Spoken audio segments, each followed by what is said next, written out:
مصطفیٰ جان رحمت پہ لاکھوں سلام، مصطفیٰ جان رحمت پہ لاکھوں سلام، شمع بز میں ہدایت پہ لاکھوں سلام۔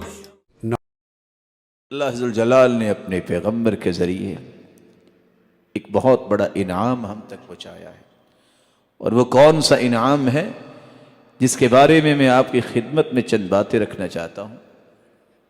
یہ ایمان کی لذت اور مٹھاس اور حلاوت یہ نصیب کس شخص کو ہوتی ہے؟ کھانا انسان کی جسمانی ضرورت ہے، کھانا اور پینا یہ جسم کی غذا ہے۔ اللہ کی طرف سے نازل شدہ وحی قرآن و حدیث یہ روح کی غذا ہے۔ کھانا پینا جتنا اچھا ہوگا اس کی لذت زبان محسوس کرتی ہے، ایمان جتنا اچھا ہوگا اس کی لذت دل محسوس کرتا ہے۔ انسان جسمانی طور پر بیمار ہو جائے، اچھے سے اچھا کھانا بھی اس کے سامنے رکھ دے اسے کڑوا لگتا ہے۔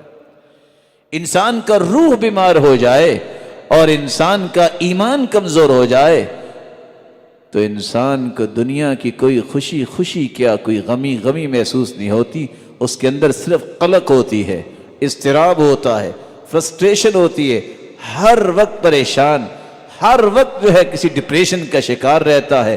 سبب کیا ہے؟ یہ بیچارہ ایمانی طور پہ دیوالیہ ہو چکا۔ مصیبتیں انبیاء پر بھی آئیں، اولیاء و اصفیاء پر بھی آئی، لیکن اس کا معنی یہ ہے کہ اللہ سے تعلق توڑ لے؟ اس کا معنی یہ ہے کہ مایوس ہو جائے؟ اس کا معنی یہ ہے کہ عبادت چھوڑ دے؟ اس کا معنی یہ ہے کہ اللہ کو یاد کرنا چھوڑ دے؟ اس کا معنی ہے کہ نعوذ باللہ غلط غلط باتیں اپنی زبان سے بولنا شروع کر دے؟ اس کا معنی یہ ہے کہ گریبان چاک کرے؟ اس کا معنی یہ ہے کہ اپنے چہرے کو خود ہی تھپیڑے مارنا شروع کر دے؟ اس کا معنی یہ ہے کہ اللہ پہ اعتراض کرنا شروع کر دے؟ نہیں، ایمان کا معنی یہ ہے کہ کہا جائے کُلَّن یُصِیبَنَا إِلَّا مَا كَتَبَ اللَّهُ لَنَا هُوَ مَوْلَانَا، جو بھی حالات پیش آئیں گے وہ میرے رب نے فیصلہ کیا ہے، اور اللہ ذوالجلال ہمارا مولا ہے، وہی ہمارا مالک ہے، اس کے فیصلے پہ ہم راضی ہیں۔